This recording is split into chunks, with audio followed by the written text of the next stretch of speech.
What is going on, everyone? My name is Andy. Welcome back to another FPL video. We're still in pre-season. That's exactly what we're going to be talking about today. 6 things that we've kind of learned or are in the process of learning during pre-season. Injuries, players that might be missing, players that might be getting more minutes. All these things to look out for as we continue to build our Game Week 1 squads we're going to talk about in this video. I have partnered with Fantracks for this video as well, which I'm going to talk about a little bit later. But if you want to play some fantasy football draft style, link in the description below to sign up. It's completely free to play. So give this video a like if you enjoy it, hit that subscribe button if you're new around here, and let's jump into the first point. So one of the first things that I think a lot of people are learning, especially over this weekend, right? Watkins going off injured, Robertson going off injured, Buendia not in the squad, and all that kind of stuff, which we're going to talk about a little bit more later on, is it's okay to change your mind. Just because you've got a player locked in your team doesn't mean you can't change them, right? If you've talked about them loads on Twitter, you've told all your mates about why you're getting in this player, and all of a sudden you've had a realization that actually maybe they're not good enough, maybe some new information's been brought to you, maybe a different player has suddenly looked like they're now the one to own.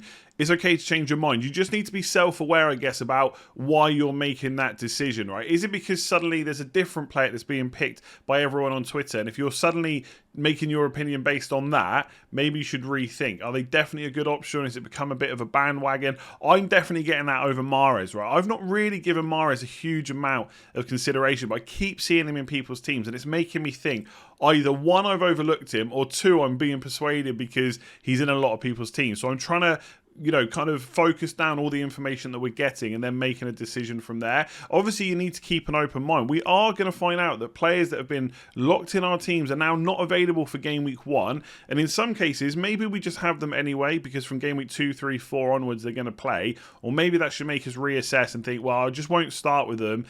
Basically, don't get too attached. If there's a player you've had in your team the whole way and now they're not a good option, it's okay to take them out and swap them for someone else. But what I would say is don't go looking for shiny new toys just for the sake of it, right? Because what happens is people get bored with their team. Because you've looked at it so much over the last month and a half, there'll be players in there you just think, that's so boring. He's in everyone's team. If it's a good option, keep them. Don't go looking to replace them just because. Benrahma's a great example. Twitter is going mad over Benrahma all of a sudden. He's 6 million, so he fits into a bracket of midfielders where there isn't a standout option, I would say. There's lots of good options or lots of potential punts. West Ham's fixtures are good, so I don't even think that he's a bad pick. Obviously, with Lingard not there, he should hopefully get some more minutes. He was kind of, I would say, bedded in fairly slowly last year. He made a lot of sub appearances. This year it could be different, and that's one of the things. There's new information. He's probably going to get more minutes. Will that breed confidence? Will he play better? Will his stats be better? That's kind of things we can answer. But the fact he's going to get more minutes is a good thing, and that is new information that we should process. Doesn't mean we should definitely put him straight in just because everyone else is on Twitter, but new information will present itself, and it's okay to change your mind. So let's talk about Fantracks, right? I've mentioned before, if you want to play a draft game during this season, this is the one to go for, right? It's fully customizable, so if you want to set up a league for just a few weeks, you can. If you want to set it up for the whole season, you can. It can have classic scoring, it can have head-to-head, whatever you want. Just for signing up, which is completely free, link in the description below, you will be put into a draw to win a Premier League shirt of your choice. So you can do that completely free. You can then go and set up leagues for your friends, your colleagues. It's all completely free, which is great, right? And it's fully customizable scoring, all that stuff I've talked about. The great thing now is, if you're not used to draft or if you've not played it before and you want to get a bit of a feel for how it works, they've set up this, which is Perfect 11. Now, it hasn't fit on the screen just because of the way I'm recording, right? But it's called Perfect 11. You can select any player you want. You can make changes right up until kickoff, and there's no team limitation, so you could have 11 Man City players, 11 Liverpool players, 11 Man United players if you wanted to. There's no budget, no restrictions or anything like that, and it'll give you a chance to get a feel with Fantracks custom scoring, right? I'm playing. If you want to sign up to a league that I'm in, there's a link in the description below. So if you missed out on the draft league that I did, no problem. You can come and play this with me. All you need to do, first of all, is sign up for free for Fantracks using my custom link, which is down below, and then click the league link, which will be below that as well. It will all be explained in the description. And you think just because it's unlimited budget, that it's super easy to pick, but it's not really, because you've kind of got to get out of your head about prices. But also, some players that are cheap in like FPL, for example, might still be good options, right? So this is the team that I've gone for. You can see here, right, you can choose defenders, midfielders, forwards. You can then filter by team, etc. And and this is the list of all the players. Right? I know my big head's in the way a little bit, but this is the team on the left that I've gone for. So defence, because you can have unlimited players from teams, I've gone for Mane, Salah, Trent and Robertson, and possibly if Van Dijk was fit as well, I'd maybe triple up on the Liverpool defence. But instead I've put my man Luke Shaw in there as well. Bruno Fernandes in, I've put Havertz in because they're playing Palace on the opening day, and obviously I can change that later on. And I've also put Jamie Vardy in because again, there's unlimited budget. I think Leicester are looking pretty good going into this season. They're playing, I think it's Wolves' first game as well. He's still going to have penalties when he's on the pitch, so it's pretty handy. So if you want to sign up and play just the normal draft game, the link's in the description. If you want to play this, also click that link at the top of the description and then click the join league underneath once you've signed up and got your team. Start picking, come and compete. Sign up for Fantracks now. Liverpool is definitely a case of new information presenting itself, right? A lot of people had Trent Alexander-Arnold, a lot of people had Salah, and then possibly one more. Usually it was Jota, sometimes Mane, or Robertson as well, right? They were pretty much who people were looking at. There was some Van Dijks and stuff that I saw in people's teams, but they were the main players. But obviously Robertson went off injured yesterday. Now, unfortunately, we're still kind of like 4 days away from the deadline. I don't have all the updates that you want. I can't tell you right now at the time recording exactly how long Robertson's out for, but it is something we need to keep an eye on, right? The statement that went out yesterday on the Liverpool website basically said, Klopp basically said, we obviously don't know in the moment how serious it is, etc. The pain settled already because he was in quite a bit of pain apparently, but we cannot say anything further without further assessment tomorrow. He has to get a scan and then we will know more. And I also checked that Robertson has tweeted as well, your support today was amazing. Thank you for all your messages. I'm positive, but let's see what tomorrow brings. He did walk off, but that doesn't necessarily mean anything. I think Van Dijk walked off after the Pickford challenge last season, and he was out for the rest of the season. Now, I'm not saying that's going to happen for Robertson, but just because a player walks off doesn't necessarily mean it's a massively good thing. But let's wait and see, right? So these are the things we need to think about. One, how long is he going to be out for, if at all? And if he is out for a long time, who's going to come in instead? Now, Milner has played left-back before, but Tsimikas is only 4 million, and a lot of Liverpool fans seem to think that he's had a good pre-season, that he will be the one to get minutes, right? He had some injury concerns and stuff last year, didn't really get the minutes, but I already saw articles saying, I think there was one on The Athletic, before this injury happened, to say that Tsimikas probably would take a few minutes off Robertson. Not because Robertson is no good, but because the player needs a bit of a rest every now and again, right? So they were already maybe eyeing up doing that. This will probably just bring that ahead and let him play. Now, again, by the time this video releases, we might have a timescale on Robertson. One thing to think about is the international break. So that's happening after game week 3. So after 3 weeks of the season, right, I think the international break is something like 20 days away or something like that. It's absolutely mad. But after 3 weeks of the Premier League season, players are then going to get a chance to either get some minutes under their belt, possibly for their international team. They're possibly going to be able to rest and recover for the 2 weeks, build their fitness up at the training ground, whatever it might be. And so if Robertson, for example, was out for 4 weeks, that sounds like a long time, but part of that will be before game week 1 even starts, and therefore the replacement in Tsimikas might only get like 2 or 3 actual game weeks. So that's worth considering. And the reason that is, I still think he's probably good enough to start with because Liverpool's fixtures are so good, but obviously he locks in a Liverpool spot. So if later on you want to get Robertson or Jota or Mane or whoever it might be, maybe even Salah if you don't own him from the start, you're blocked off from doing that because you've got Tsimikas, so you've got to make a transfer to kind of get rid of him if you've got 3, right? So that's something to think about. Jota is another player that a lot of people are looking at. It looks very likely, and again, a lot of Liverpool fans seem to think that Jota will start the first game of the season. After that, who knows? There's a lot of talk about whether Jota would now be first choice and it's Firmino's place to win back. I wouldn't be so certain about that. I just don't think we've seen enough to say that that's the case. Maybe I'm a little bit more sceptical or worried about his minutes and stuff than maybe other managers are. I mean, fixtures-wise, again, Norwich and Burnley are really good opening fixtures. And I've said before, Jota's per 90 stats are very similar to Salah's. But obviously, Jota doesn't get the minutes, so it doesn't really matter. But he might do for the first 2 games. But then it's Chelsea, and then it's an international break. So if Firmino's got a bit of a chance to kind of catch up on fitness during that break, who knows what happens afterwards. The fixtures are so good for Liverpool, it might be worth the risk at 7.5 million. But I don't think we can say for sure that he's definitely going to keep playing when Firmino is back and ready to play as well. And obviously, Tsimikas just becomes great value. If he's 4 million playing defenders are good anyway. But if they play for Liverpool, even better. Obviously, there'd be some concerns that he's not as good as Robertson, right? I think Robertson's one of the best left backs in the world, so that's a fair assumption to make. But I don't think it would hurt Liverpool that much. Certainly not enough to change my perspective on, Salah and Trent and stuff like that. I'm not going to suddenly take them out because Robertson's missing. But at 4 million, that's kind of game-breaking value. I've seen people describe it as that on Twitter, and I would have to agree. Like, having a 4 million playing defender playing for one of the best teams in the league is absolutely ridiculous. If he's going to get kind of 3 to 4 game weeks minimum, he has to be in the team, I think. He has to be in the squad because it just provides so much extra money to spend elsewhere, but also kind of gives you the double up on Liverpool defence for £11.5 million, which is absolutely ridiculous. So definitely keep an eye. Robertson is a key factor here in what we do next with Liverpool players. I don't want to be too dramatic, but I would say that Villa is a little bit chaotic from an FPL point of view right now. There's already a lot of unknowns, right? Grealish has gone. How will they adapt to that? Yes, they've made loads of good signings. Bailey,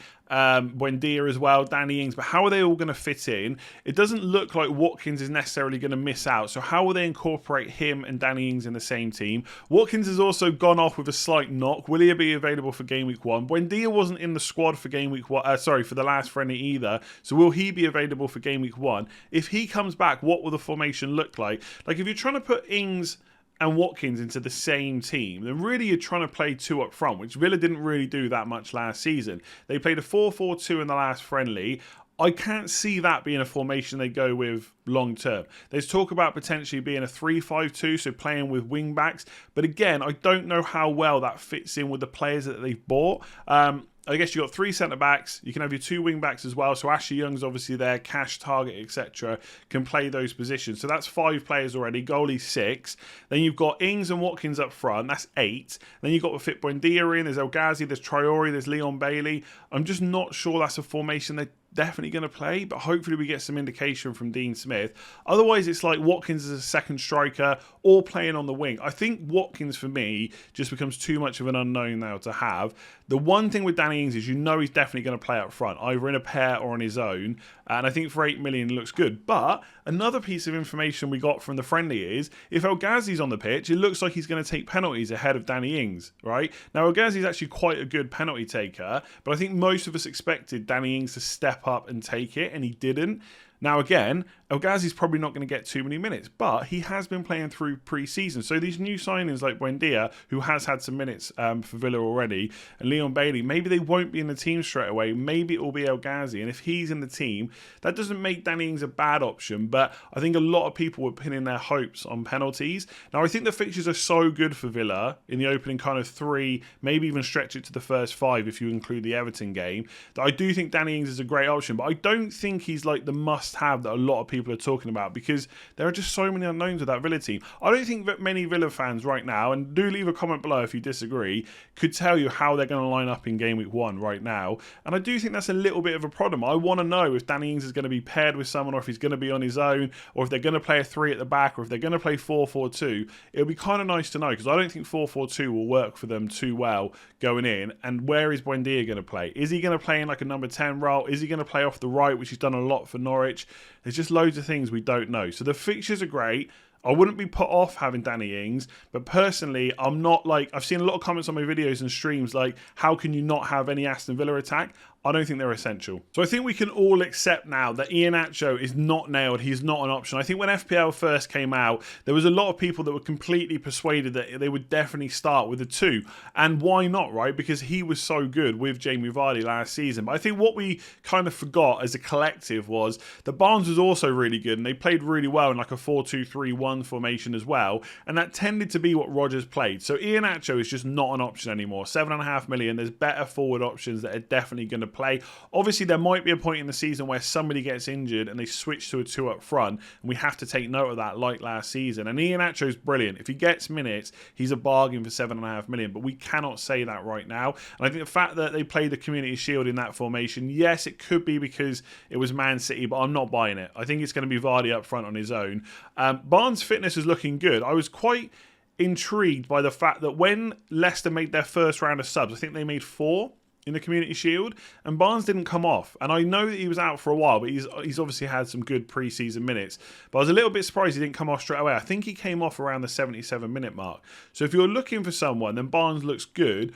What I would say is Leicester do have a lot of options in attack now. So they can stay in that formation, but they can also bring on Daka for Vardy. They can bring on Daka and Iheanacho and switch formation. They've got options. And so I think Harvey Barnes is a good option for 7 million. I thought that before the Community Shield. I would say he looked quite sharp. Didn't really get a huge amount of goal scoring opportunities, but I thought he looked quite sharp for someone that obviously missed a good chunk at the end of last season.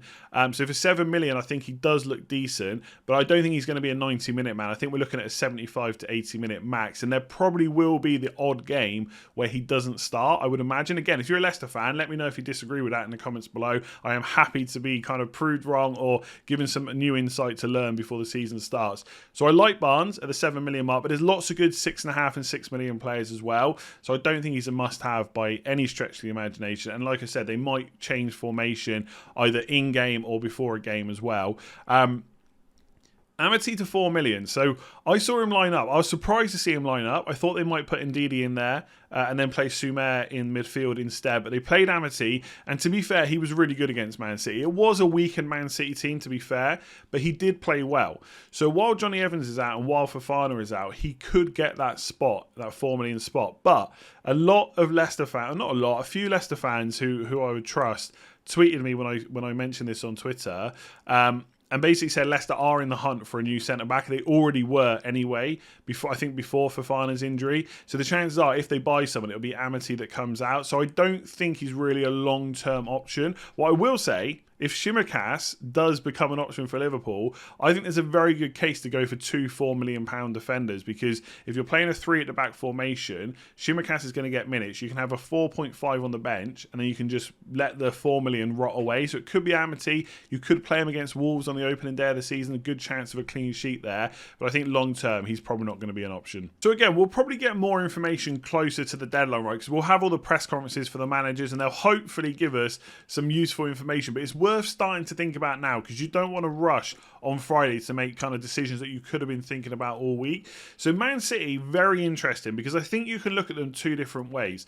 On the one hand, they don't have too many, what I would say is their first 11 available right now. If you look at the team that was kind of finishing the end of last season, you had De Bruyne playing false 9, Foden was playing a lot, and obviously Mahrez on the right. So they've got Mahrez, but Foden could be out for another month. We don't know when De Bruyne is going to be back yet either. Stones and Laporte didn't play in the Community Shield either. Neither did Walker. Obviously Cancelo did. So there's a few players in there that have played a lot of minutes last season for City, but they are still missing quite a few. So on the one hand, that gives us some players which we expect now more minutes from, which makes them better options, Mahrez. But obviously, they also don't have most of their kind of first 11. Now, Man City is obviously such a good team that their second 11 is pretty decent, but they are missing quite a few players. And we saw them start off quite slowly last season when they didn't have a good pre-season. Now, they've obviously had decent pre-season minutes for some of the players, but not many of their first-team regulars. So right now, I don't really know which way I'm looking at. My gut instinct is that Mahrez becomes a much better option because we think that he's going to get more minutes, but I am slightly concerned about all the other players. Like Jack Grealish, for example, he came on in the Community Shield, wasn't ready to start, which kind of made sense. He hadn't had too much training with Man City, and obviously he's been away with England. And I do think players do tend to get like kind of bedded in quite slowly with Man City. So I don't know what Pep's going to do with him. And the rumours were before he signed that he sees him as number 8, but with Foden out, he might play him on the left. Sterling hasn't played any pre-season minutes either, so Grealish could play on the left. So suddenly we're looking at an £8 million asset who's going to play against Norwich in game week 2 possibly.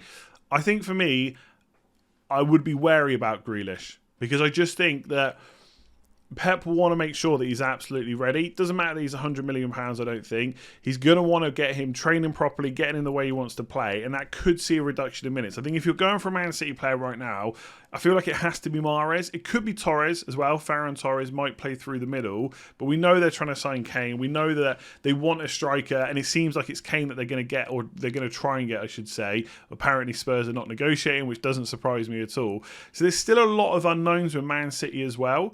Obviously Stones and Laporte didn't play. It was Ake. So if that carries on, like how quickly are Stones and Laporte going to get back and play in? Apparently Laporte wants out, or Pep wants him gone. So it's a question of when Stones is available. Because if you've got Ake, then I would worry about Man City's clean sheets. I don't think they become a terrible defence, but he has got a mistake in him in that Man City shirt. The only thing I would say, we're talking about all these players that haven't come back from pre-season training or they've not had many minutes. I don't think it takes that long to get up to scratch. Maybe for Man City it's a bit different because they've got so many players at their disposal. But we're maybe talking about 1, possibly 2 game weeks max. Players are going to be back playing. So I don't think we should overblow the point about, you know, pre-season minutes and stuff like that. But with Man City, we have seen Pep before definitely focus on giving players game time that are fit and are ready. And I do think Mahrez is going to get higher expected minutes than he usually would.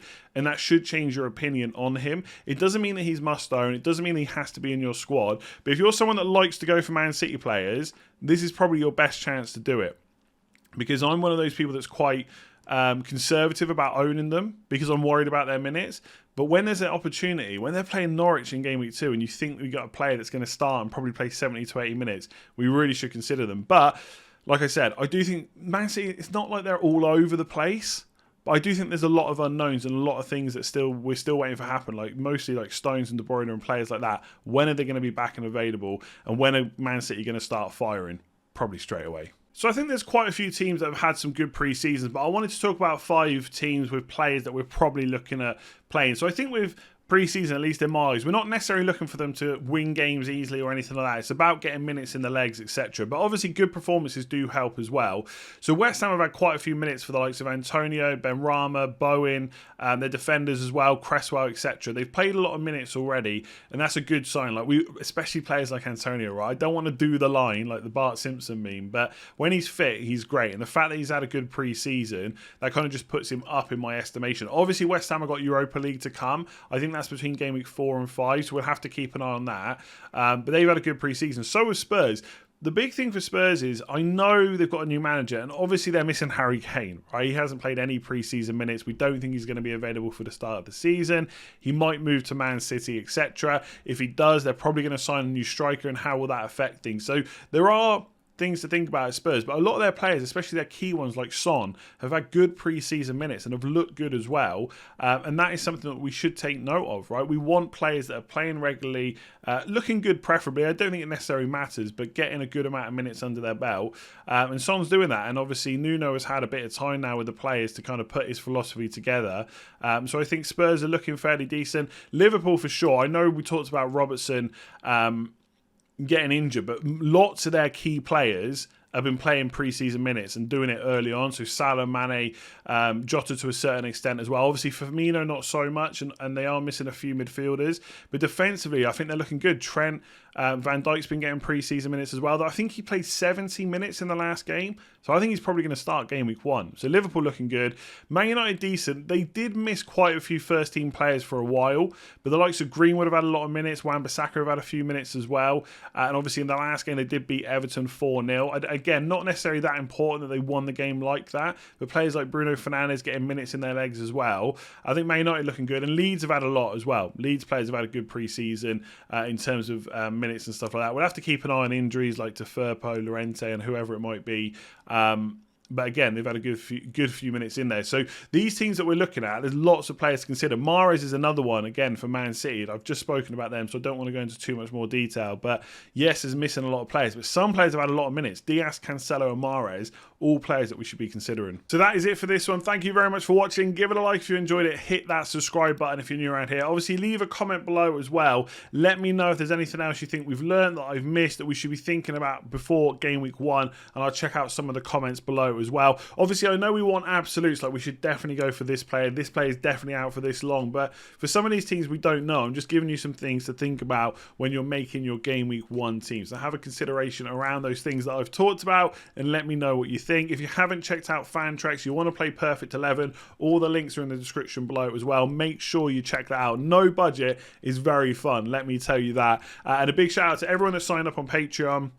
Thanks to Adam D, Dave OF, Kim J and Davir B, hopefully I've got that right, who have signed up since the last video as well. If you want to check that out, links in the description below.